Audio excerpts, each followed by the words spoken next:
amigos? Soy Bala Mejeca. En la plática del día de hoy vamos a hablar de ciencia, religión y espiritualidad. En general voy a tratar de exponerles mis puntos de vista personales, mi manera de verlo, estos temas, porque me ha ayudado a mí mucho ponerlos en orden para tratar de comprenderlos de una manera eficaz.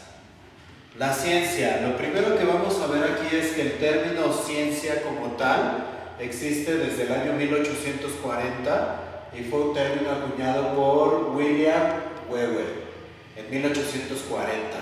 En 1660 se crea la Royal Society of London, o la Sociedad Real de Londres, en donde en esa sociedad se juntan los filósofos naturales a discutir sobre diversos fenómenos que están estudiando de la naturaleza. En esta sociedad se usa un término antiguo, nullius in verba. Este término quiere decir que, o lo podríamos traducir como bajo palabra de nadie.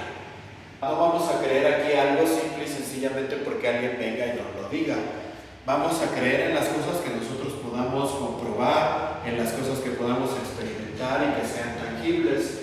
Para mí esto es un hito súper importante y hace probablemente de los primeros saltos de la formalidad del conocimiento de la ciencia, para mí cuando menos, porque nos está diciendo vamos más allá de una creencia, vamos a separar nuestras creencias, vamos a separar lo que dice fulano y mengano, vamos a solo a creer lo que ven nuestros ojos, lo que experimentan nuestros sentidos y lo que podamos reproducir, medir y reproducir. Creo que estos factores son importantísimos para que haya un salto de lo mítico a lo científico, ¿no?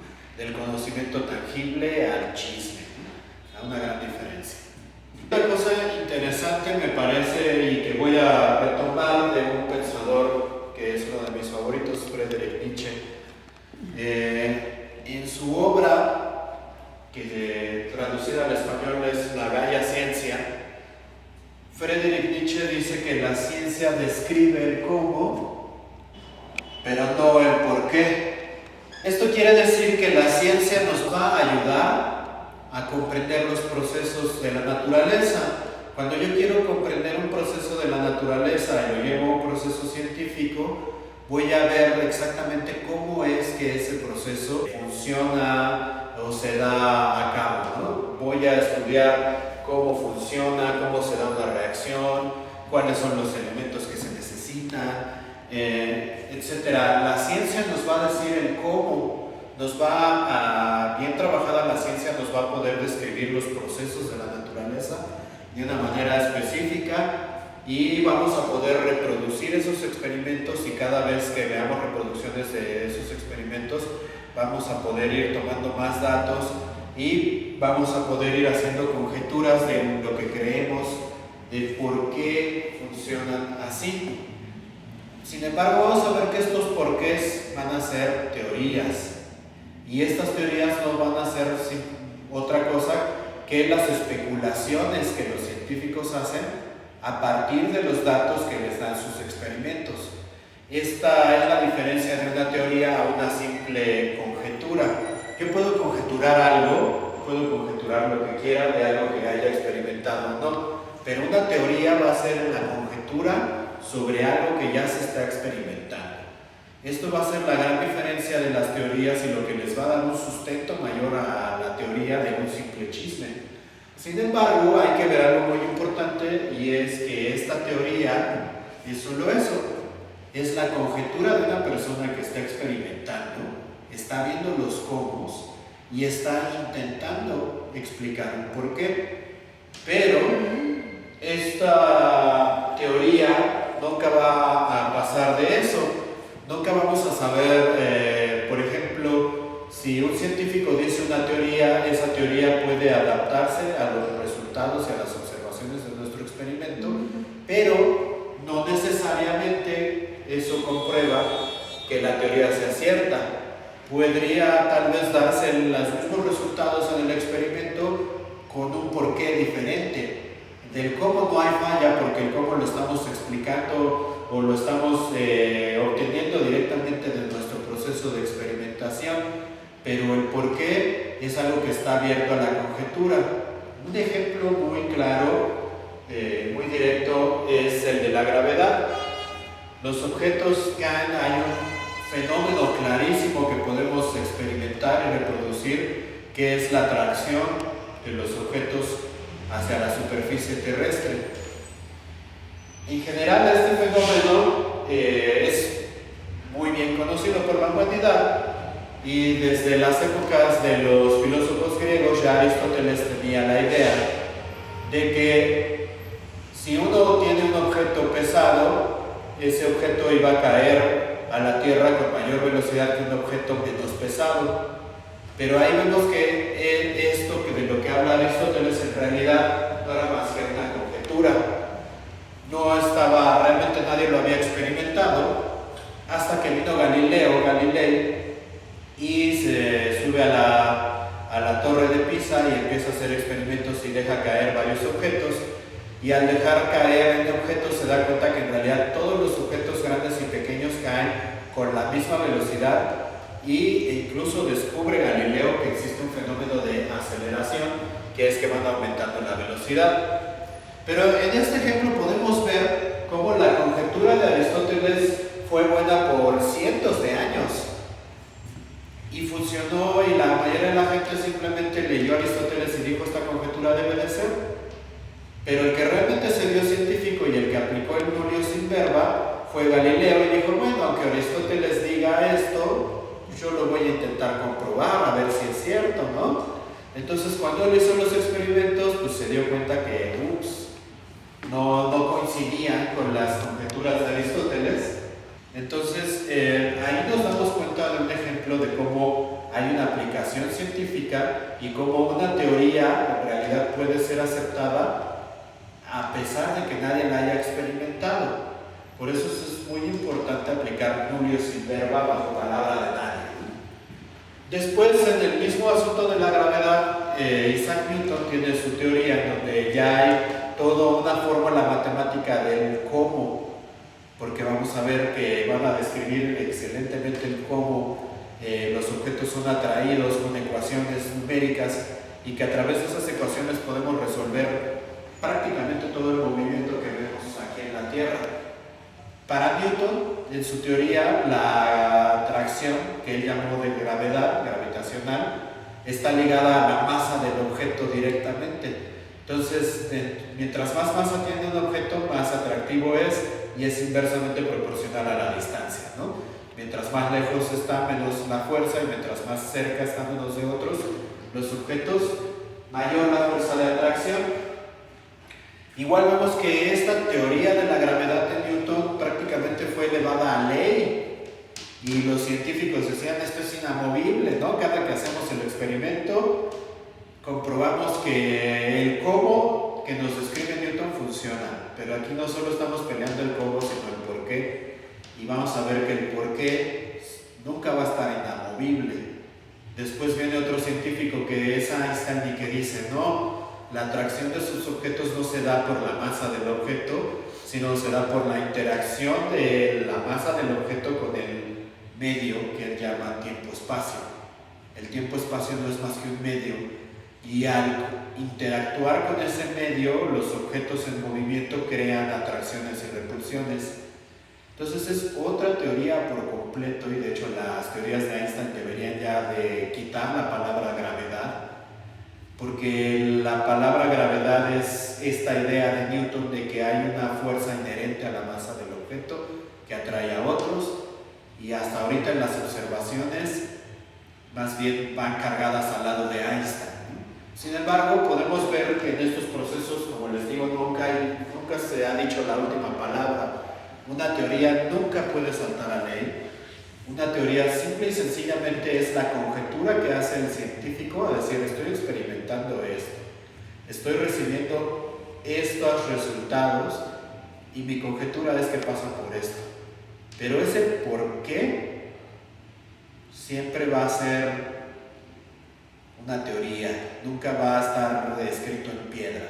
El cómo tal vez sí lo podemos tener supervisto, cómo funciona X proceso de la naturaleza, el científico ya lo estudió, ya lo tiene supervisto, pero el por qué es algo que constantemente vamos a tener que estar pensando y que constantemente vamos a tener que estar dudando para que no nos pase lo que les pasó a la gente que creía en Aristóteles sin hacer las pruebas, y después viene alguien a hacer las pruebas y te tira todo lo que ya tenías pensado. Entonces, si aplicamos ciencia, hay que aplicar nullius in verba bajo palabra de nadie. Pero a mí lo que me gusta mucho de este concepto es ver hasta dónde llega verdaderamente ese nullius in verba. Si yo realmente no voy a creerle a nadie sus palabras, solo voy a creer lo que voy a experimentar, eso es realmente ser científico. Solo eso es realmente ser científico. Pero ¿qué quiere decir esto? Que si me voy al fondo, si yo leo algo en mi libro de física y le creo sin hacer yo el experimento, entonces ya no estoy aplicando nullius in verba. ¿Qué quiero decir con esto? Que el proceso científico solo funciona literalmente para el científico que está haciendo el experimento. Pero para las demás personas que leemos lo que ese científico experimentó y sus conjeturas, ya no es nullius in verba, ya estamos creyendo lo que él dice. Y vamos a ver que gran parte del conocimiento humano es acuerdo. Así, lo que conocemos científicamente va a ser lo que podamos experimentar en nuestro tiempo de vida, lo que podamos ver, y aún así solo vamos a poder experimentar el cómo y hacer nuestras teorías, ¿sí? Pero todo lo que creemos sin experimentar, vamos a ver ahí que, como decía Karl Popper, el conocimiento es conjetural. Casi todo lo que creemos que sabemos, en realidad no lo sabemos. En realidad solo se lo creemos a alguien que nos lo dijo. Ah, pero si ese alguien es científico ya tiene credibilidad, ¿no? No se lo estoy creyendo a cualquiera, se lo estoy creyendo a un científico. Sí, estoy de acuerdo que tiene más credibilidad porque si es de veras científico, debió de hacer el experimento. El problema es que a mí no me consta. Y el problema es que muchas cosas se han vendido como científicas para pasar ideas de pensamiento. Ha habido científicos que han apoyado teorías racistas, ha habido científicos que han apoyado un montón de resultados, y aquí tiene que ver con su propia interpretación. Y aquí vemos el fenómeno que se llama eisegesis. Búsquense esa palabra cuando tengan chance en un diccionario, en internet. Eisegesis es la interpretación que le da cada persona a los fenómenos de la vida según su propio sistema de creencias, según su propio sistema de pensamiento. Entonces, por eso es que puede haber estas ciencias así de la superioridad de raza, sustentada en supuestos experimentos científicos, por la eisegesis. Porque pues, resulta que si tu científico es un racista, para él es natural que haya una prueba científica y va a adaptar sus resultados, a interpretar sus resultados de manera que den a lo que él quiere. Muy probablemente si el resultado no se acerca a lo que él quiere, pues simplemente se va a hacer ojo de hormiga. Esto es algo que es importante identificar, ¿no? Entonces, en pocas palabras, lo que quiero que vean es que sí, la ciencia sin duda es de nuestras grandes herramientas para conocer el mundo, pero la ciencia de a de veras es nullius in verba. La ciencia de a de veras es experimental. Así que lo que conocemos científicamente del mundo es muy pequeño, y eso si alguien se ha puesto a hacer experimentos. Porque si no nos hemos puesto a hacer experimentos y nada más hemos creído todo lo que nos dicen, ahí hay chance de que nos manipulen toda la realidad, en teoría. Entonces, lo que creo que es importante ver es que sí es bueno nosotros tener el pensamiento científico real de hacer los experimentos, tomar las teorías como lo que son ideas de otras personas en las cuales igual y podemos tener confianza, podemos creer, pero no podemos saber. No es lo mismo creer que saber, ¿no? Entonces hay que saber que eso son creencias, que son conjeturas, y que la mayoría de lo que consideramos conocimiento en realidad no es conocimiento, solo son una serie de conjeturas que tenemos que nos vienen del acuerdo social. La mayoría de las personas están de acuerdo en que el cielo es azul, aunque si yo lo veo verde, pues entonces yo voy a ser el que está mal, ¿no? Entonces el acuerdo social a veces va a ser lo más importante de lo que se cree, pero para hacer uno verdaderamente científico vamos a remitirnos siempre a las pruebas o cuando menos a darnos cuenta que lo que consideramos conocimiento en realidad en gran medida es una conjetura. ¿Hasta ahí alguna dudilla, comentario? Por ejemplo, de lo que estás hablando digamos, de la ciencia, sí, de los experimentos, pues obviamente aplica a las ciencias que nosotros consideramos factuales, o sea, las que trabajan con hechos, ¿no? Hechos naturales sobre todo. Pero, ¿qué hay de las ciencias? Por ejemplo, la historia, la filosofía, ¿qué onda con esas? Por ejemplo, la historia es una cosa bien interesante, pues porque la historia ya no la podemos experimentar, ya no es tangible. Entonces casi me atrevo a decir que la historia simplemente no puede ser una ciencia.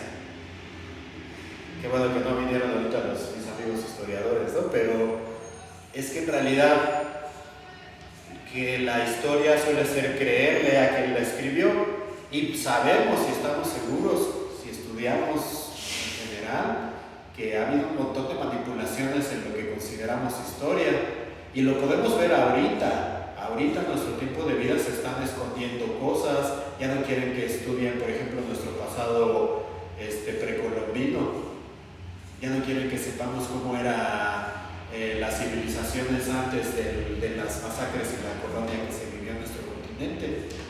Y eso es un control de la historia.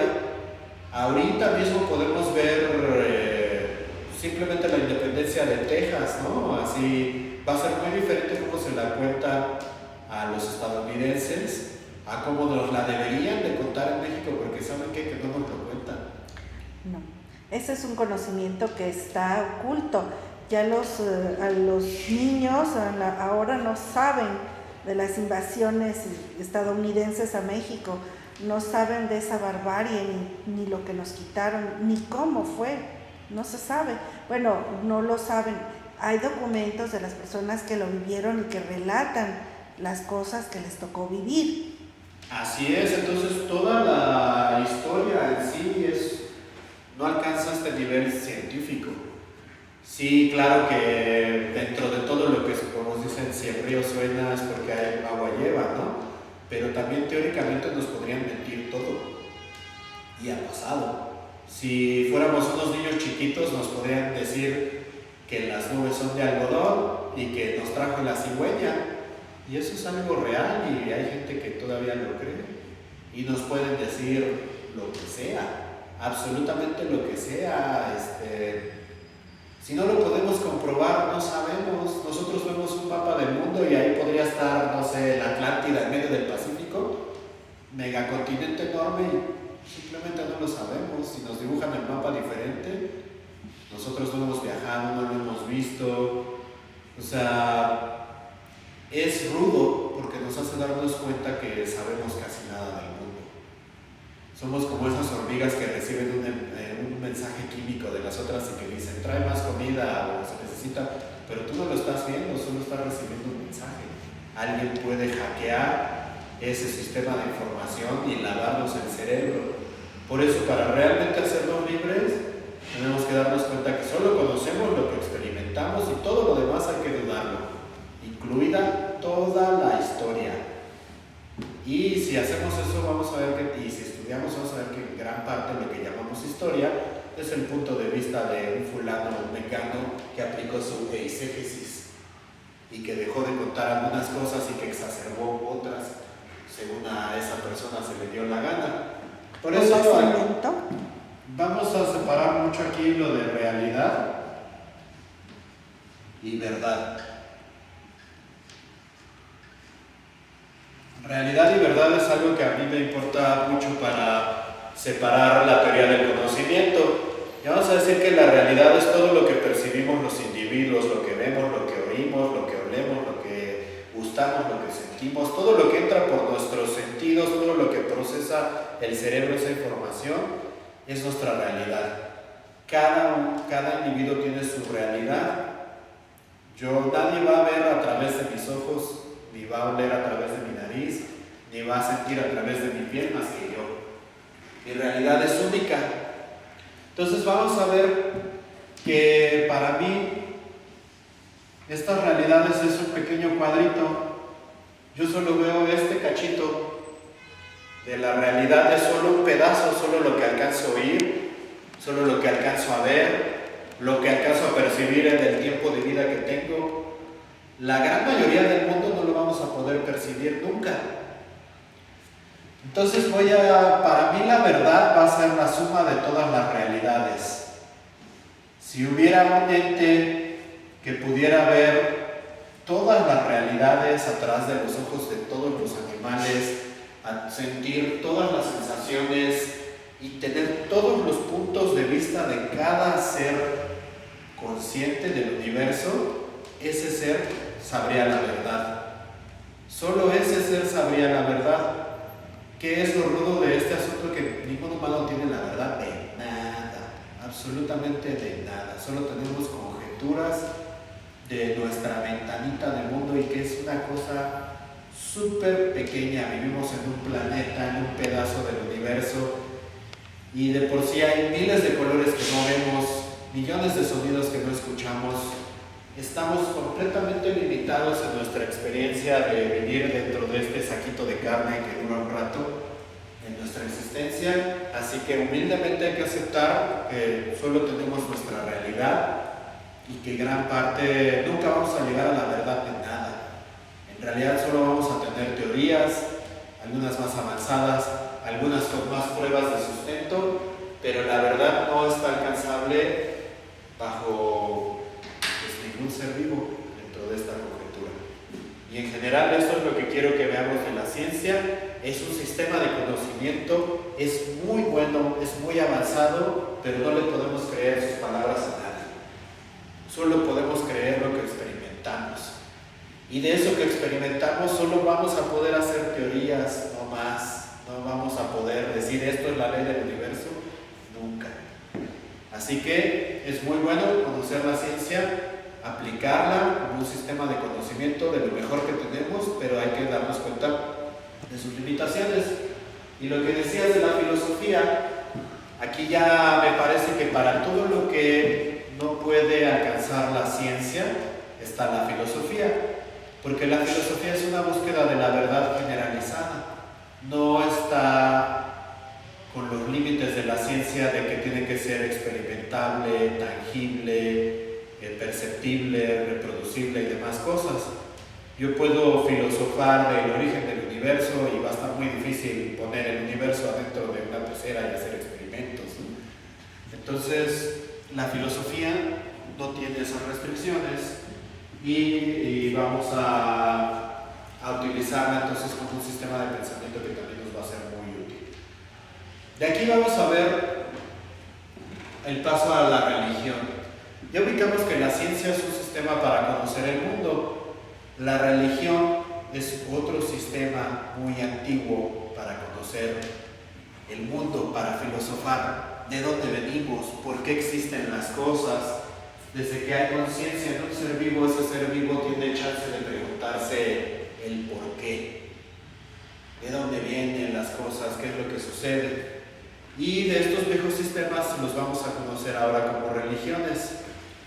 Pero para estudiar religión nosotros vamos a tener que tener en cuenta varias cosas. Primero que la religión, aquí yo les voy a dar un punto de vista que es personal. Hay muchas interpretaciones de la palabra religión, podemos buscar un montón de definiciones y vamos a encontrar gran variedad de ellas. Así que la que les voy a dar ahorita es mi definición personal, así que ustedes pueden tomar lo que les guste de ella, ¿no? Para que les sirva, lo que les sirva lo pueden tomar. Mi definición de la religión para mí, lo que he encontrado en mis estudios de religión es que es un sistema de mnemotecnias espirituales ¿Qué es esto? Entonces, lo que conocemos como religión modernamente, hay muchas definiciones por las instituciones religiosas modernas, pero si nos vamos al origen de la religión, vamos a ver que las religiones son una serie de historias, en donde esas historias hay representaciones de las fuerzas de la naturaleza. Esas representaciones a veces son animales, a veces son personas, y a veces esas representaciones se les dan el nombre de dioses, deidades. Esas deidades a veces representan el trueno, a veces representan la lluvia, representan distintas secciones de la naturaleza y de lo que percibimos. Pero si estudiamos bien distintas religiones, nos vamos a dar cuenta que esas historias tienen astrología, tienen ciclos, tienen diferente información encriptada. Entonces vamos a hablar de la mnemotecnia. ¿Qué es la mnemotecnia? Es el nombre que le damos modernamente a unos métodos que existen desde milenios para comprender y para estudiar las cosas de una manera mucho más sencilla. Los humanos estamos hechos para recordar historias, porque esas historias suelen estar cercanas a nuestras emociones, a nuestras vivencias. Entonces es más fácil recordar una historia que a veces la información así en seco. Por ejemplo, los concursos que se hacen modernamente de memoria, hay gente que puede recordar mazos de cartas completos. Por ejemplo, barajas tienen 52 barajas, ¿no? Entonces en los concursos de memorias esas barajas las revuelven para que no estén en su orden natural, y de ese mazo de barajas se lo muestran a una persona que participa en el concurso de memoria y las ve. Y de hecho en esos concursos las personas pueden recordar de 4 a 5 mazos, solo los ven un minuto y se acuerdan del orden de cada una de las 52 cartas en 4 o 5 mazos, lo cual es gente que está ganando concursos de memoria, están presionando el límite de la memoria humana. Pero ¿cómo lo hacen? Lo hacen a través de un sistema mnemotécnico. La mnemotecnia lo que hace es emparejar un nivel de conocimiento con un símbolo. Entonces yo voy a asociar un símbolo, por ejemplo en las cartas, cada persona tiene su propio sistema mnemotécnico, pero por ejemplo una persona puede decir: cada que veo una carta de diamantes voy a decir que estoy en el parque, cada que veo una carta de corazones estoy en el restaurante, cada que vea el número 10 voy a decir que vi a mi primo, y cada que vea, voy a relacionar los símbolos que son difíciles de estudiar con cosas que son cercanas a mí, y voy a hacer historias. Voy a decir: vi a mi primo en el parque y anduvimos en bicicleta, y yo ya sé que eso quiere decir que vi la carta de diamantes, el número 10, etc. Voy a ir relacionando una cosa con otra. La mnemotecnia hace historias, ¿no? Otro ejemplo es que si tengo botones de colores y quisiera apretarlos en una secuencia para abrir una puerta, podría escribir rojo, verde, azul, amarillo, color. Pero si le doy ese color a cada miembro de mi familia, ¿no? Y digo: mi papá es el rojo, mi mamá es el azul, mi hermana es el verde, puedo hacer una historia en donde digo: mi hermana saludó a mamá y salieron con mi papá, y tengo ahí una secuencia mnemotécnica en algo que nadie pensó que lo fuera. Eso es lo que mis estudios, lo que yo he visto, abunda en todas las religiones. Las religiones son historias, pero no son historias cualquiera.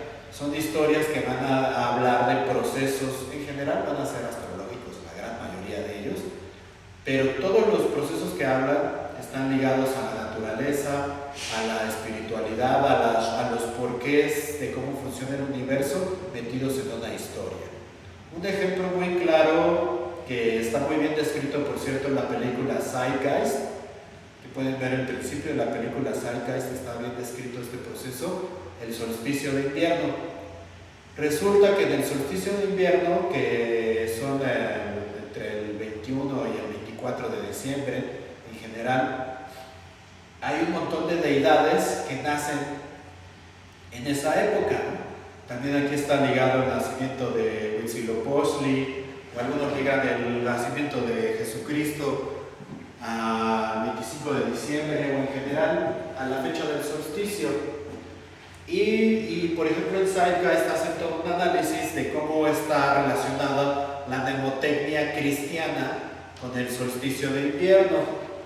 Vamos a ver que si nosotros vemos así la curvatura de la Tierra, vamos a ver que el Sol nace en este punto y se mete otra vez en este punto de acá, en un día cualquiera.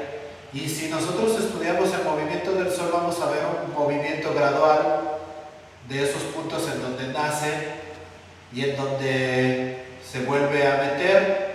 Y acercándonos al invierno, al solsticio de invierno, los días se van haciendo más cortos. Entonces el Sol cada vez hace un camino más pequeño hasta que llega aquí un punto en donde prácticamente, y sobre todo en el hemisferio norte, parece que el Sol ya no sale, y en el hemisferio norte ya no vuelve a salir por el ángulo de la Tierra. Y justo en este punto es en donde se da el solsticio, si uno está viendo el movimiento del Sol. Aquí simbólicamente es la muerte del Sol para muchas religiones. Y esa muerte o este momento del solsticio pasa en un momento en donde hay una constelación que se llama la Cruz. Esa constelación de Cruz está desde las interpretaciones de los antiguos romanos y se representaba antes con una cruz y un círculo, que no es un símbolo cristiano, es un símbolo pagano anterior, pero que se usa para representar los movimientos de la tierra. Entonces, por eso cuando dicen que Jesús muere en la cruz, la mnemotecnia es que Jesús es el Sol y que la vida del ciclo del Sol termina cuando viene la constelación de la cruz, y pasan 3 días en lo que el Sol vuelve a surgir otra vez en su periodo natural, a lo cual se hace la mnemotecnia de que Jesucristo muere y después resucita. Ya. La magia de la edición. Y como les digo, entonces Hércules puede ser considerado también un mito solar porque pasa por esas 12 etapas, esos 12 trabajos que vienen desde el zodiaco de Dendera, porque ya desde los egipcios se parte en 12 la bóveda celeste. Entonces ellos interpretan que el Sol pasa en esos 12 pasos. Aquí de este lado del mundo pasaba por 20, porque parten la bóveda celeste en 20 pedazos. Entonces vamos a ver que las historias religiosas muchas veces hablan de cosas astrológicas, astronómicas. Otro ejemplo que es claro y es tangible, porque nos podríamos pasar horas hablando de ejemplos mnemotécnicos y de cómo hay coincidencias astrológicas en las religiones, es, por ejemplo, aquí con los mayas vemos un periodo muy importante que se llama Bactún. Este periodo de los Bactunes es muy importante y de hecho son 13 Bactunes. Un periodo muy importante para la astrología maya son los 13 Bactunes. 13 veces 144,000. Ahora 144,000 es un número muy específico. No es como el 5 o el 6 que lo puedo ver aquí o allá. 144,000, ustedes abran sus Biblias, lean el Apocalipsis de San Juan y va a hablar de las 12 tribus de Israel, y iniciáticamente sabemos que hay una 13ª tribu de Israel, Perdida. de la que está perdida, de la que no se habla, y nos dice en el Apocalipsis de San Juan que cada una de esas tribus tiene 144,000 individuos. Esos números son 100% astrológicos y es una prueba de las tantas que hay de que estos números, de hecho si ustedes buscan el número 72 es 144 a la mitad. Entonces ese número 72 es importantísimo en todas nuestras culturas precolombinas en nuestro continente. Pero vamos a ver que los judíos tienen sus 72 nombres de Dios, que hay libros de ángeles que hablan de los 72 ángeles, y en general si uno empieza a estudiar los numeritos que se usan en las religiones, vamos a ver las coincidencias clarísimas. Sobre todo el número 72 probablemente es el número más popular. A a veces 144 también lo vamos a ver por ahí. Y son muy populares porque no importa de qué lado del mundo estés, vas a ver el mismo cielo. Y en el mismo cielo van a ser los mismos ciclos de tiempo. Y podemos hacer un trabajo muy grande en donde relacionamos la mnemotecnia religiosa y nos vamos a dar cuenta que casi todas están hablando de astronomía. Así, hay muchas cosas que vienen del esoterismo, pero en general la astronomía va a ser una de las maneras más sencillas de probar que hay coincidencias en las religiones, y creo yo que esas coincidencias no pueden ser más que mnemotecnia. Entonces, ¿a qué nos lleva a entender la religión como mnemotecnia? La religión nunca es literal. Nunca las historias que ustedes lean en la religión no van a ser literales. Aquí es la diferencia de la mitología y el credo. La mitología van a ser una serie de historias diseñadas para que los iniciados las puedan interpretar porque son mnemotecnia. Y solo está reservado para un pequeño grupo, porque es una manera de esconder el conocimiento, de guardar el conocimiento. El credo es una cosa que dice, te tienes que creer esto a fuerzas. Viene el dogma. El dogma dice, lo tienes que creer porque así es. Y es más, si no lo crees, estás fuera. Eres un hereje. No te queremos. Entonces aquí efectivamente vamos a ver la diferencia del credo y el dogma. Nosotros en nuestro club panteísta y en nuestro grupo de pensamiento vamos a irnos sobre el credo, sobre la mnemotecnia. Vamos a ir a entender lo que pasa para hacer exégesis religiosa, que es el estudio de la religión en su contexto y en su forma original. El credo está hecho para una cosa, el dogma está hecho para una cosa, control social. Nada más, no hay más, no tiene nada espiritual, no tiene ninguna información que valga realmente la pena, y esa información solo va a ser poder que van a tomar los iniciados religiosos con sus instituciones, porque hay otro fenómeno. Para mí la religión es mnemotecnia espiritual, nada más. Tiene que ser una mnemotecnia, pero también tiene que ser espiritual, porque yo puedo hacer mnemotecnias de lo que quiera. Aparte de la mnemotecnia espiritual viene la institución. Las instituciones para mí propiamente no es algo inherente a la religión, pero nuestra interpretación moderna de la palabra religión suele estar relacionada a las instituciones religiosas, sobre todo a la Iglesia Católica.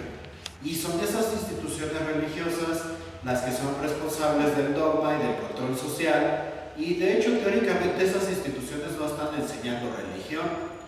Si enseñaran religión desde este sentido en que yo lo estoy explicando, nos dirían, interpreta estas historias. Simplemente si uno lee el Apocalipsis de San Juan, se va a dar cuenta que todo es mnemotecnia, que va a hablar de las 7 trompetas, de las 4 esquinas del universo y de los 4 caras de los apóstoles y del águila y del león y de cosas que si uno las lee literal dice, pues esta persona está muy drogada o literalmente no hay entendimiento de lo que está diciendo. Pero si vemos la mnemotecnia, se abre. Entonces hay que separar mucho. La institución realmente no es religiosa, es una institución de control. Sí vinieron probablemente de un origen religioso, pero ya esa institución ya está separada de esta mnemotecnia espiritual. O sea, ya muchos sacerdotes no están hablando, ni siquiera nos hablan de la Biblia, ¿no? Ya nada más se la pasan criticando gente o diciendo que si se permite o que si no se permite. Es puro control social. Eso no tiene que ver con la religión. Cuando sale tu sacerdote a decirte que está mal que te vistas de una manera, o que si está mal tu comportamiento sexual, o que si está mal, todas esas cosas morales, puro control social, no es religioso. Esa gente, aunque se diga religiosa, no está moviendo el conocimiento iniciático que está dentro de su propia religión. Entonces, en general, recapitulando, vamos a ver esto. Ciencia es un sistema de conocimiento, pero hay que entender sus limitaciones. Religión es un sistema de conocimiento, pero hay que meterse a la mnemotecnia iniciática a descifrar el significado oculto de la historia. Nunca, jamás va a ser literal. Y todas estas partes del dogma y de la institución religiosa y de la intolerancia religiosa que vemos, y por algo decía Marx que la religión es el opio de los pueblos, pero no es la religión, son las instituciones. La religión es algo que hay que estudiar, es algo que tiene información y que no solo es espiritualidad y que la podemos aplicar el nullius in verba, que podemos ser científicos en nuestra religión, a decir, pues no te voy a creer nada más lo que dices, voy a estudiar esto, voy a comparar los números, a comparar las cosas, ¿no? Entonces, un verdadero maestro espiritual siempre te va a empujar a que hagas tus preguntas, a empujar a que busques tu conocimiento. Un vampiro energético de esos que ahora se dicen gente santa y religiosa, va a buscar que no preguntes, va a buscar que des solo tu energía. Gran diferencia. Hay que aprender a ver estas diferencias, pues para los que creen que la religión es un mal. La religión no es el problema es la gente en las instituciones religiosas que está ciega con el poder que han creado a través de los siglos. Pero una cosa también muy importante, y aquí ya nos vamos un poco a la espiritualidad, es que no debe de haber un monopolio de la espiritualidad. Las instituciones religiosas quieren crear un monopolio, ¿no? Quieren decir, si tú quieres ser una persona espiritual, tienes que verlo de esta manera, como yo te digo y de la manera en la que yo quiero, porque si no, no es válido. Y si esa institución espiritual es una como las que hemos visto aquí, que no los voy a nombrar, pues nos queman a todos, ¿no? O sea, a mí me parece que es bien importante separar estas cosas, pues porque todos tenemos derecho a la espiritualidad, todos tenemos derecho a interpretar lo que consideramos valioso, divino, que nos une con la naturaleza, creamos en Dios o no, porque también creo yo que uno puede ser ateo espiritual, y creo que de hecho incluso creo que el ateísmo es una vía espiritual muy buena, ya que si uno no cree en Dios, normalmente se pregunta los porqués de las cosas, cosa que a veces cuando la gente ya se cree que una versión religiosa del mundo ya no se anda preguntando. Y es muy espiritual preguntarnos los porqués. De hecho, creo yo que gran parte de la espiritualidad es buscar nuestros orígenes, preguntarnos de dónde vienen las cosas y demás. Esto no debe de estar en un monopolio. Vemos un ejemplo también claro de estos monopolios con los cátaros. Cuando vino la Iglesia Católica a tomar ellos el cristianismo oficial, primero, el Imperio Romano se hizo a la religión católica cuando Constantino de pronto dijo que soñó que Jesús y en la cruz. Entonces dijo, pues ya yo voy a creer en eso, y ahora todos los romanos van a creer en eso, y ahora va a ser parte del Estado. Entonces la Iglesia Católica se crea como una institución del Estado y de un emperador. Y ese emperador dice, voy a monopolizar mi visión de la espiritualidad. Y de hecho vamos a ver que hay un grupo de cristianos que son muy antiguos, que les llamaban los cátaros, los coptos, los cátaros. Y ellos traían una religión en donde había libertad de interpretar a Dios, en donde cada persona podía interpretar a Dios, y tenían ellos sus propios sacerdotes, y esos sacerdotes de veras hacían votos de pobreza y de veras iban de aquí y allá expresando su visión espiritual del mundo. ¿Y qué hizo la Iglesia Católica? Los buscó y aplicó la Inquisición y les dio cuello a todos, ¿no? Porque pues para ellos la espiritualidad es o crees lo que yo creo o te mueres. Pues cosa que a mí se me hace muy radical, la verdad. Yo creo que es una gran suerte que nos hemos quitado del peso de que estos vampiros espirituales que se han nombrado ellos mismos gente religiosa, que se han llamado ellos mismos sacerdotes, es muy bueno que ya no tenemos ese control del Estado y la religión con uno, y ahora ya tenemos todos la libertad de decir yo puedo creer en esto, yo puedo creer en el otro, yo puedo creer en aquello, sin tener ese dogma. Claro. Bueno, eso que estás diciendo de que ya nos los hemos quitado, pues yo creo que no, sobre todo en la mexicanidad y en otras cuestiones, también ahora sí que de diferentes religiones, porque ellos precisamente te hacen pensar como ellos quieren y estás mal si estás fuera de eso, es decir, vives en el pecado o vives, eres un hereje, como lo dijiste hace un rato, eres un blasfemo, o lo que tú quieras ponerle de adjetivo, se pone así, ¿no? Entonces, lo acabas de decir hace rato, yo me quedo con esa reflexión que dijiste del verdadero maestro espiritual, que es el que te lleva a hacer las preguntas, no al contrario, que diga, es que esta es mi posición y tú debes de respetar esa posición o no debes de transgredir esta posición, porque si no, entonces no eres espiritual. No, eso no se va, de eso se ve desgraciadamente. Y como tú dices, igual no digo nombres, ¿no? Pero por ahí dicen que uno hace el saco y cada quien se lo pone, ¿no?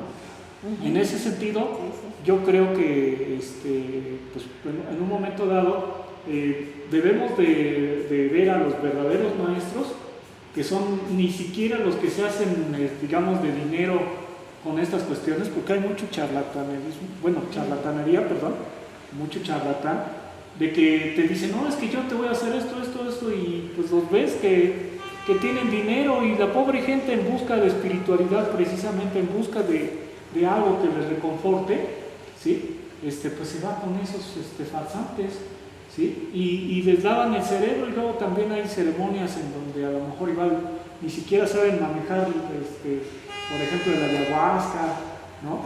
El jicuri, cosas de esas, y hay gente que ya lo hace. Y dice, no, pues yo te voy a elevar a un nivel de conciencia X, pero tienes que probar esto o tomar esto. Entonces, yo siento que no nos los hemos quitado. Digo, y no nada más en este aspecto, puede haber muchos aspectos, si volteamos alrededor, puede haber muchos aspectos en donde la gente necesita espiritualidad, necesita recibir eso, pero va con las personas no adecuadas. ¿Cómo hacerle? ¿Cómo saber? ¿Cómo distinguir a los verdaderos maestros? Esa es mi pregunta. Eso es un tema excelente. Mira, aquí yo voy a mencionar algo que a mí se me hace muy importante. Hay una tradición espiritual muy antigua de llamarla a las escuelas de la mano derecha y de la mano izquierda. Aquí para mí lo importante es unir las dos manos, pero voy a explicar cuál es cuál. Para estos sistemas espirituales la mano izquierda recibe, la mano derecha da. Todo lo izquierdo está prohibido. De hecho, tenemos una visión de que cuando creamos la moral de lo bueno y lo malo, solo queremos ver lo bueno y no queremos ver lo malo. Solo queremos ver lo blanco y no lo negro. Solo lo que está arriba y no lo que está abajo. Solo lo que está a la derecha y no lo que está a la izquierda. Nos gusta mantenernos a la mitad. O sea, cuando creamos la moral y decimos esto es bueno y malo, vemos nada más la mitad de las cosas. Y nos han vendido como que la espiritualidad que vale la pena es la de la mano derecha, que es dar. Tú dale a los demás, córtate bien con los demás,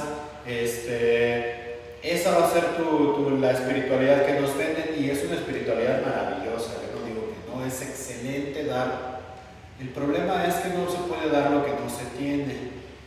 Para dar, antes necesitamos recibir. Y eso es algo que nos quitan, la mano izquierda.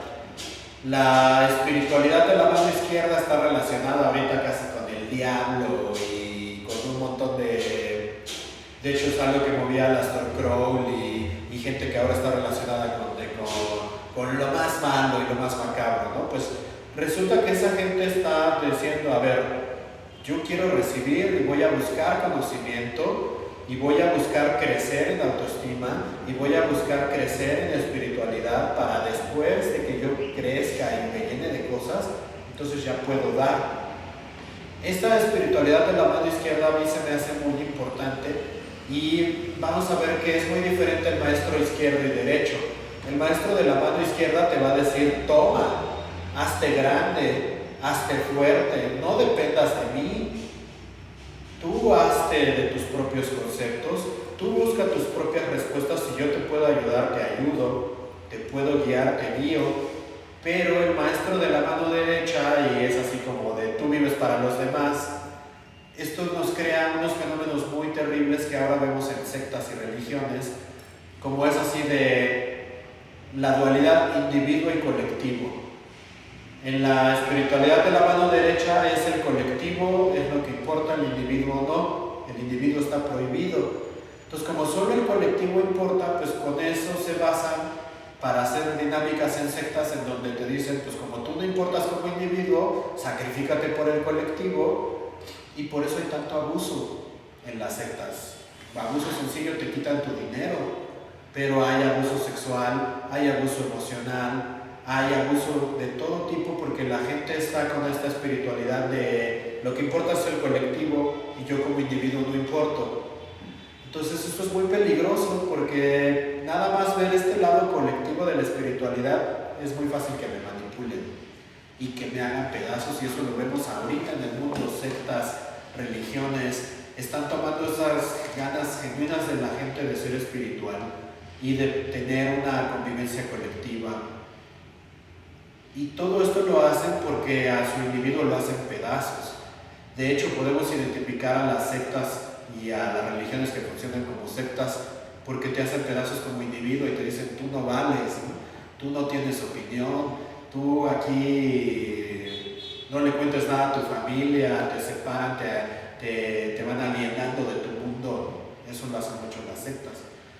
A mí me gusta la mano izquierda porque a mí me gusta, yo he tomado la mano izquierda para mí, ¿no? Yo digo, yo no voy a ir a hacerle caso a alguien que se dice espiritual y que nada más me está sacando dinero, o nada más quiere que le barra la casa, o no sé, además son bien ridículas, ¿no? Muchas cosas.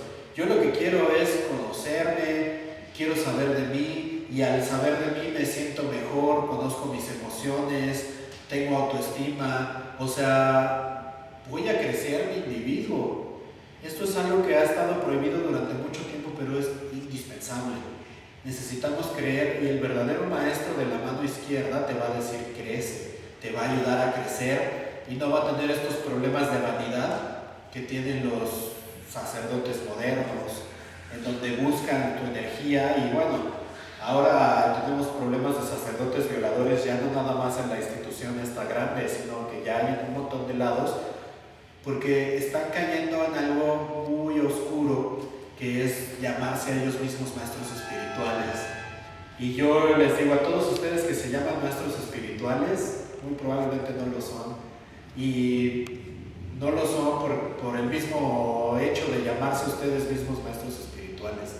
Si ustedes creen en esa jerarquía y si ustedes tienen esa necesidad de decir yo sé más, yo tengo este nivel, por algo tienen esa necesidad, porque ustedes, los que se dicen maestros espirituales y abusan de la gente, tienen necesidades en su individuo que no han completado, porque no han tomado la mano izquierda. Un individuo que está completo, que se ama a sí mismo, no necesita que lo anden idolatrando, no necesita, te puede decir, no, a mí no me diga, no necesito yo ser tu maestro, todos somos iguales.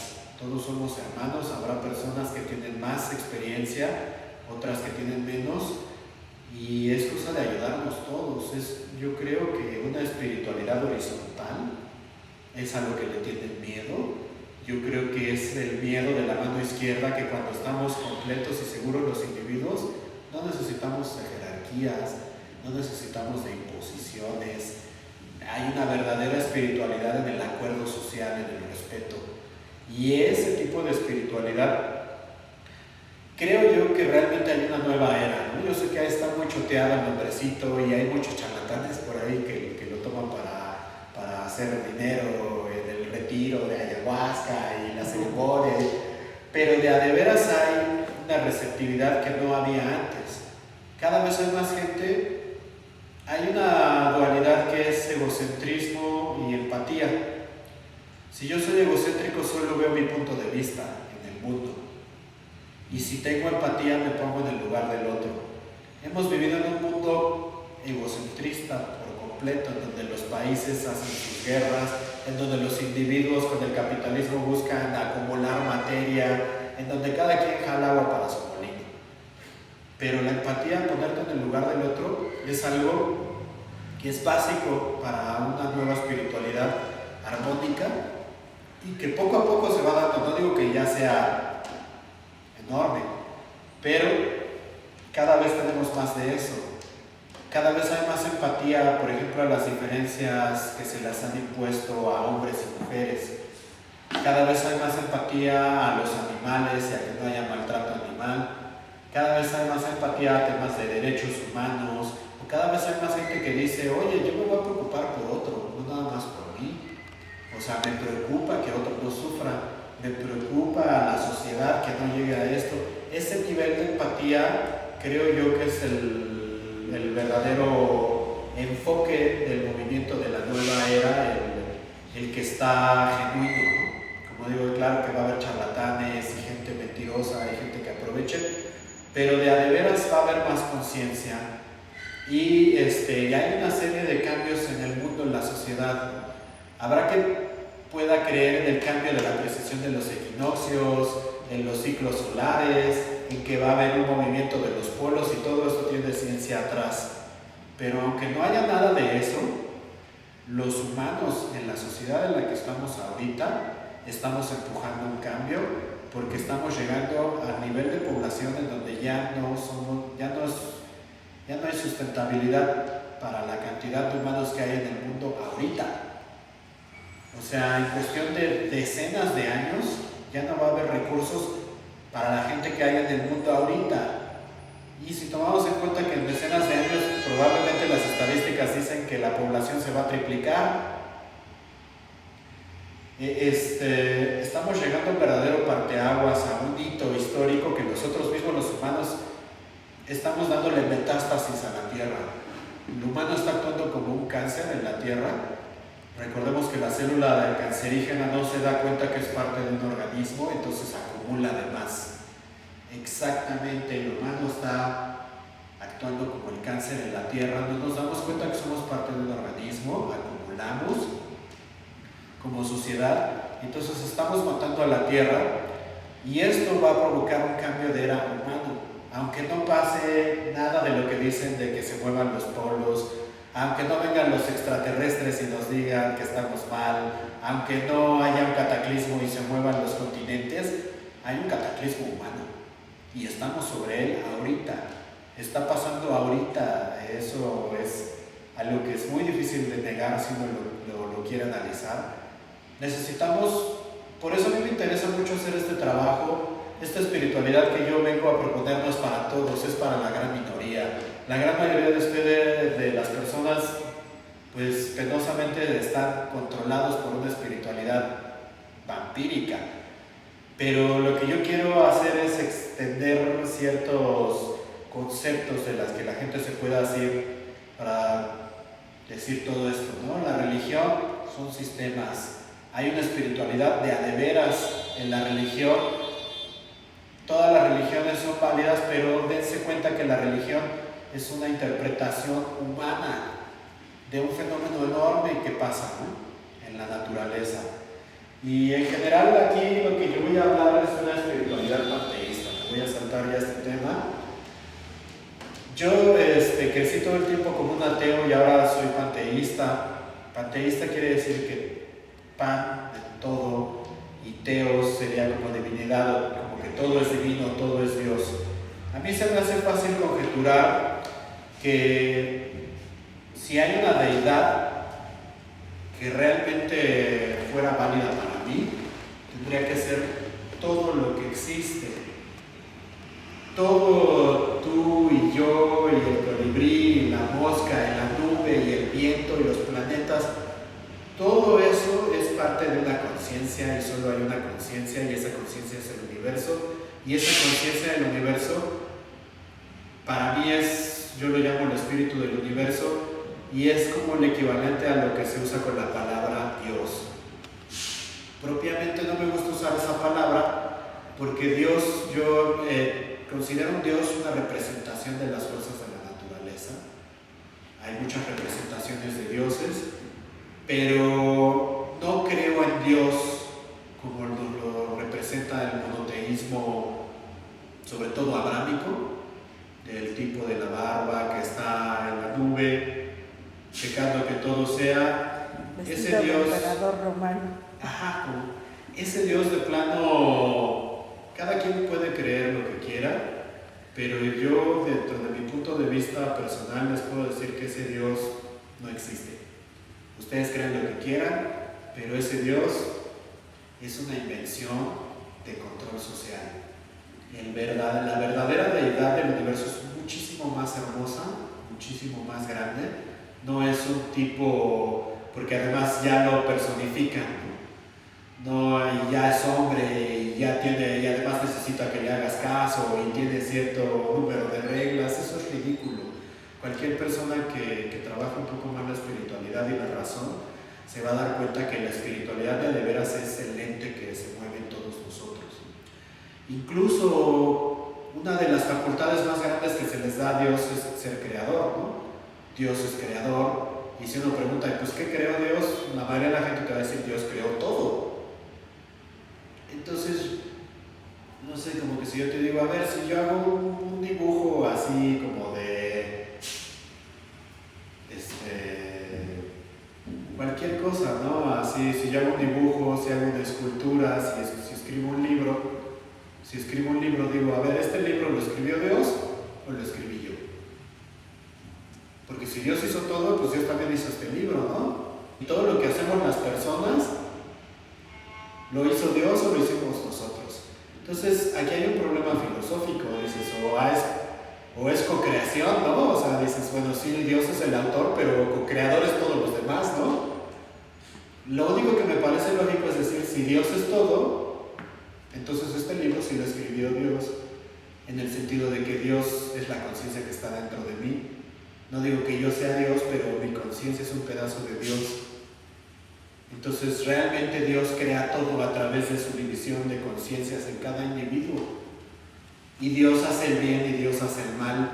Una cosa que también se me hace muy bonita filosóficamente es hablar del bien y el mal, porque es un problema filosófico con Dios clásico, ¿no? ¿Por qué si Dios es tan bueno y Dios es tan poderoso y es omnipotente, permite que pasen cosas malas en el mundo, ¿no? Y filosóficamente es muy interesante. Ya está la respuesta por ahí de que Dios es 100% justo, pero es solo 20% efectivo, ¿no? Entonces, sí, es muy bueno, nada más que su omnipotencia como que luego medio falla, ¿no? Y filosóficamente es un problema. Yo lo veo así. La conciencia se arma de contrastes.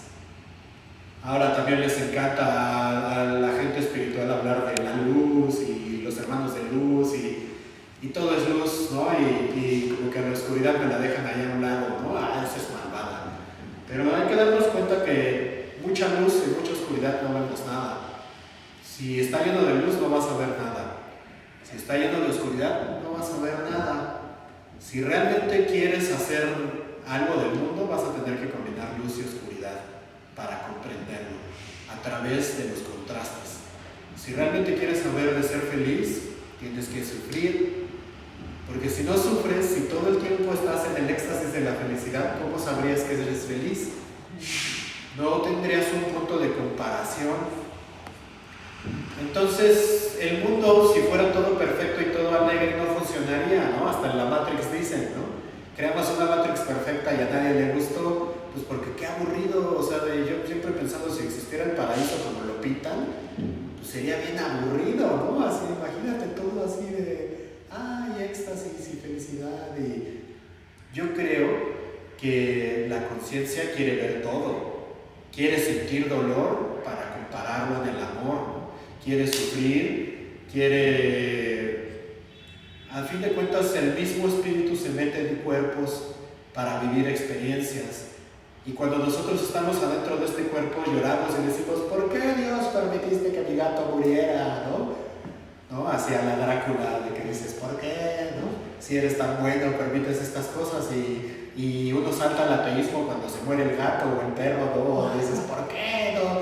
¿Cómo voy a creer en un Dios que permitió que le diera cáncer?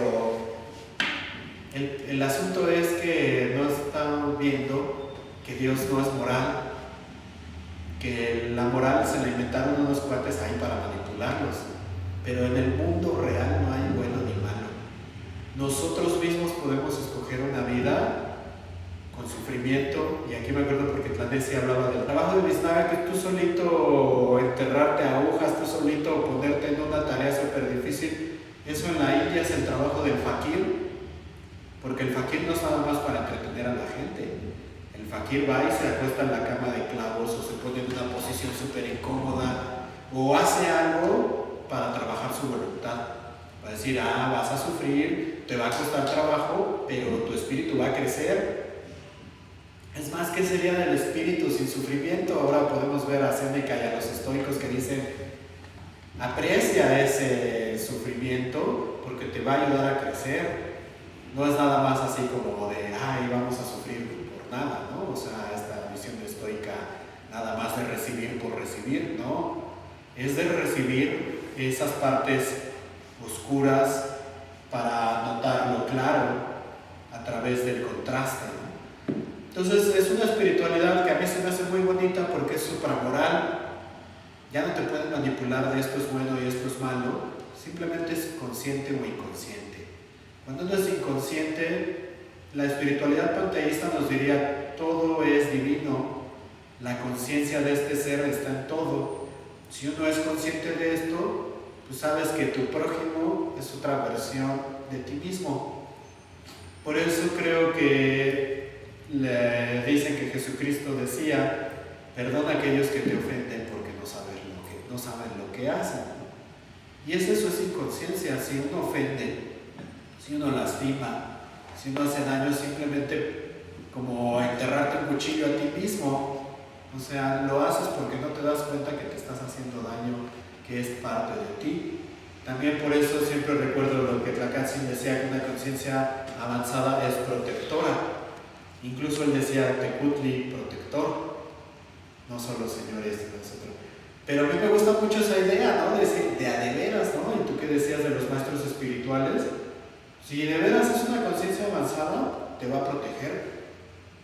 Una conciencia avanzada siempre va a decir, este gatito está en la calle, me lo llevo, o esta persona necesita mi ayuda, o va a dar, te va a proteger porque entiende tú y yo somos lo mismo.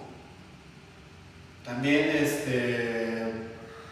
en gran medida romper con esta espiritualidad, y algo que tenemos que ir limpiando, creo yo, es los juicios sociales, apuntarnos con el dedo unos a otro. Todo esto nos hace mucho daño. También dicen que Jesucristo dijo cuando estaban lapidando a una mujer, el que esté libre de pecado, que aviente la primera piedra, ¿no? Entonces es así como de, ustedes están aventando piedras entre los unos y los otros, pero antes de aventar esa piedra piensa si tú no tienes algo para que te avienten a ti la piedra. Y dices, no la aviento porque si la aviento, dices, pues yo no estoy libre de pecado, ¿no? O sea, si no, o sea, yo también tengo suficientes razones para que me avienten la piedra a mí, ¿no? Y si eres tan puro, entonces pues, ve y lastima a tu prójimo a ver si eres tan puro, ¿no? Yo creo que es muy importante, así, para mí la espiritualidad que quiero mover con este panteísmo es tomar ciencia, tomar racionalidad, decir, incluso yo muevo mi panteísmo como una teoría, porque yo creo en esto, pero es una creencia, y lo acepto como creencia, no lo sé, igual estoy mal. Ojalá si fuera toda la gente que dice yo creo en Dios, ¿no? Que dice, sí, está bien, tú crees en Dios, pero no sabes, ¿verdad? No es lo mismo decir yo sé que Dios existe y otra decir yo creo. Yo creo en el panteísmo, no lo sé. Toda mi lógica me dice que para allá vamos, ¿no? Pero igual no es cierto. Creo que cada persona debe ser libre de interpretar su espiritualidad, debe ser libre de hacer sus conjeturas, pero sí creo que la espiritualidad de veras va a tener que incluir este asunto. Otra voz antigua romana que me gusta para hablar de espiritualidad, res non verba. El tipo de espiritualidad que yo les quiero proponer en general es hechos, no palabras. Habrá gente espiritual que se ponga a rezar, habrá gente espiritualidad que haga un altar, y están bien, está súper bien. Pero aquí esa espiritualidad no es de hechos. Aquí lo que yo les propongo es, vamos a ser espiritual con el hecho del día a día de nuestra vida. Va a ser espiritual cuando yo trate bien a mi prójimo, va a ser espiritual cuando yo me porte amable con alguien, va a ser espiritual cuando me respete a mí mismo, va a ser espiritual cuando yo trabaje estos conceptos de autocrecimiento, de respeto, de protección con los demás, cuando respete que el otro tiene ideas diferentes sin violentarlo, cuando no violente a nadie, ni a mí mismo, ni a otros. Eso va a ser verdadera espiritualidad, mi trato amable con otros, mi protección a otros, 1000 veces más espiritual cuando yo me porto bien con mi prójimo, a rezar todo lo que rece, a meditar, a poner mi altar, que otra vez digo, eso no está mal, está excelente, quien lo quiera hacer que lo haga, pero a mí me gusta hablar de espiritualidad activa. Vamos, incluso en el panteísmo, yo manejo como una profecía activa el asunto de que va a haber una sociedad más armónica y más consciente con el paso del tiempo. ¿Qué quiere decir esto de profecía activa? Que no vamos a buscar que venga Quetzalcóatl y nos lo regale, o que venga el Mesías y nos lo quite. Cada uno de nosotros va a tener que trabajar para que esa espiritualidad pase. Aquí yo trato de hablar, de predicar de la salvación, pero ¿de qué nos vamos a salvar? De nuestra propia ignorancia. Es de lo único que hay que salvarnos, de lo ignorantes que somos, porque mientras más conocemos, mientras más conciencia vamos a tener, más protectores con nosotros mismos y con los demás vamos a ser. Hay que trabajar nuestra espiritualidad y quitarnos esa ignorancia del mundo espiritual, de decir, si somos conscientes que somos uno, vamos a trabajar, y entonces no va a ser un regalo, y la conciencia además tiene ese problema, que no nos la pueden regalar. Creo que mucha gente cree que la salvación es que venga X ente y te toque así y ya digas, wow, ya estamos todos en el paraíso. Ojo, aquí voy a hablar del cielo y el infierno. Y como el cielo y el infierno es pura conciencia, 100%. Si de veras existiera un lugar de tortura y fuego, que por favor, obvio eso no existe, pero bueno, si teóricamente ustedes quieren creer en el infierno, se van a dar cuenta que el infierno solo puede ser conciencia. Si yo estoy contento y estoy enamorado, aunque me estén dando de latigazos y torturando, eso no va a ser el infierno. Y si yo me voy al paraíso y tengo celos y me siento envidioso y tengo sensaciones como esas, en realidad el cielo y el infierno es cómo te sientes tú mismo. La realidad es cómo te sientes. Si yo me siento bien, estoy en el cielo. Si yo me siento mal, estoy en el infierno. ¿De qué depende cómo sentirme bien y mal? De mi propia conciencia. Esos lugares paradisíacos y todo, como decían en el Evangelio de Tomás cuando le preguntaban a Jesús que cómo iban a poder entrar al reino, y Jesús les dijo, pues el reino está en tu corazón, ¿no? No hay ningún truco, solo tienes que darte cuenta que ya estás en él. Y así pasa, o sea, no tenemos que llegar a la isla, no tenemos que llegar al paraíso. El paraíso está dentro de nosotros cuando nosotros tengamos la conciencia suficiente para ser uno con la naturaleza. Y el infierno está dentro de nosotros, así estemos donde estemos. Si nuestras emociones están mal, si no nos conocemos a nosotros mismos, vamos a sufrir. Entonces esto es el verdadero cielo y el infierno, y es lo que verdaderamente hay que trabajar. Nosotros ya vivimos en el paraíso del planeta Tierra, no necesitamos trascender, no necesitamos, mucha gente ya quiere ser de luz y llegar al nirvana, y digo, bueno, toda esa gente que quiere llegar rápido al plano espiritual, relájense, disfruten de este mundo.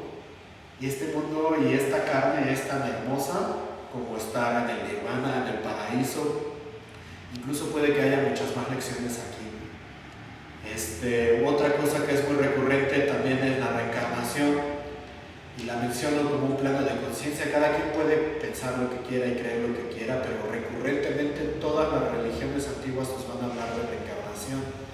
Casi todas las experiencias religiosas, incluso ligadas a drogas psicodélicas, van a hacer que el individuo sienta que está en un plano más allá de esta misma vida. Entonces, conocer estos planos de reencarnación, y es algo que suele ser la espiritualidad más avanzada, en donde la gente ya empieza a pensar en que está saltando de una vida a otra, en que probablemente esta vida solo son lecciones, no importa realmente sufrir, o sea, realmente lo que importa es la conciencia, lo que importa es lo que más podamos avanzar. Pero sobre todo yo creo que va a ser importante, y me da mucho gusto que haya una nueva era, de acuerdo, de espiritualidad horizontal, que no necesitamos decir, ay, idolatremos a fulano, o como están ahí en el Vaticano todos ahí pisoteándose por tocar la estatua, o todo es divino. Cada persona tiene un pedacito de esa divinidad en cada uno de ustedes. No necesitamos idolatrar, necesitamos tomar la mano izquierda y tomar la mano derecha al mismo tiempo. Creo que necesitamos nutrirnos, trabajar nuestra psique, conocer nuestras emociones, y una vez que lleguemos en ese plano en donde podemos depurar nuestros dolores, en donde podemos aceptar todo lo que viene de la vida como un aprendizaje, podemos crecer y ser protectores con nosotros, y ahora sí ser la mano derecha que busca esa espiritualidad y cerrar el círculo. Pues sí, en general esa es la invitación que yo hago abierta, es a vivir una espiritualidad más activa. Yo igual creo que ofrezco mis experiencias y mis puntos de vista para los que les pueda ayudar como les pueda ayudar. Me muevo de una manera siempre horizontal, ni me siento más ni me siento menos. Todos somos parte de la misma energía, todos estamos en el camino. Ciertamente aquí hay una invitación los miércoles a reunirnos a trabajar en el panteísmo, porque me interesa, como les digo, un trabajo activo, hay un plan, hay cosas que hacer, hay mucho que trabajar, pero sí llega un momento en donde hay que pensar hacia dónde vamos como sociedad. Estamos haciendo mucho daño, y en general recomiendo perder todas las ilusiones que nos venden, todo esto del dinero, el éxito, el coche nuevo. Es un lavado de cerebro para que ustedes, las personas, estén trabajando y no vean a lo que realmente es importante, que es nuestra relación con la naturaleza, con nuestros prójimos.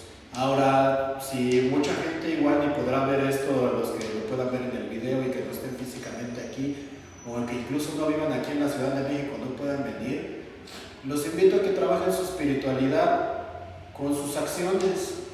Olvídense de todo lo demás, con sus acciones, con cómo se comportan con su prójimo. Si se van a quedar con una cosa, quédense con eso.